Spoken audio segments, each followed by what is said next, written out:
Well, it doesn't seem fair at all, but here's a question for you. How do you move a century-old two-storey building that weighs almost as much as 4 jumbo jets, all without dismantling a brick or cracking a wall?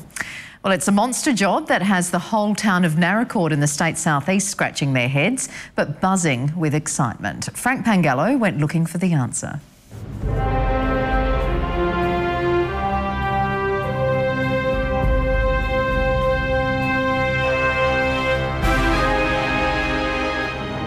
Pretty much nothing technically is impossible. Matt Manifold moves mountains. Well, sort of. To be honest with you, everyone I talk to when they first meet me thinks I'm, you know, a mad professor. Matt is in the massive move business, lifting buildings off their foundations, then moving them ever so slowly to a new location. The trick is to convince a building that's still on its foundation. A masonry building can't take any torsion, bending or any stress whatsoever. So we need to basically treat it, maintain it on a plane at all times. Well, as we're about to show you, it's more than a trick. It involves clever engineering and sophisticated transport techniques. In effect, the building is then put on 3 points, and 3 points define a plane. It's a bit like a milking stool or a cafe table. When you have 3 legs, it's always stable, and the same occurs here. If it was on 4 points, you could potentially crack the building. Adelaide-based Matt's first job in Australia was moving a heritage-listed 2-storey railway signal station in Sydney.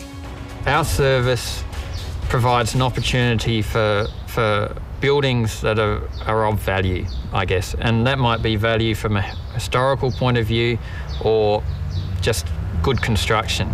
But his next mammoth task is going to be a real challenge, moving this 2-storey, 105-year-old freestone building that was once a Catholic convent from one end of Naracoorte to the other.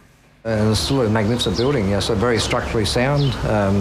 Walls that are sort of 15 inches thick, it's a great building. Well, there's no cracks. I can't see any cracks in this. Not a single crack in the place, and worth saving. The building isn't heritage listed and was about to be demolished to extend the adjoining supermarket car park when locals like Fred Stadler stood in front of the bulldozers and saved it from becoming a pile of rubble.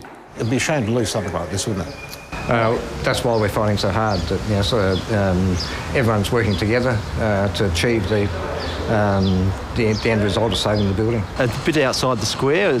Normally you just knock it down and move on with your lives. They even managed to win over the site's developer, Richard Heyman, who not only held off the demolition, he's even kicked in $200,000 towards the costs involved in moving it to a site donated by the local council. We looked at it and said, well, it's going to cost us $50,000 to $60,000 to knock it down.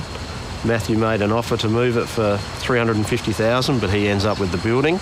So we thought, well, how can we make this happen? We said, well, we can chuck in $200,000, we get the council to provide the land, and get the community who spoke up that they wanted to save the building to raise $150,000. So how do you move a huge structure like this that weighs 700 tonnes, or roughly the equivalent of 4 jumbo jets, without as much as a crack appearing, or, heaven forbid, have it fall apart? Well, we're going to start by cutting along this line and removing all the footer section. At the back of the building where the ground level rises, we're going to have to excavate underneath that. Once they get under the building, it is then supported by support jacks and steel beams. Then a sophisticated hydraulic jacking system is put into place to keep the building perfectly level during lifting. From that point, we will bring in our dollies. They're hydraulic dollies, they're specialised equipment from America.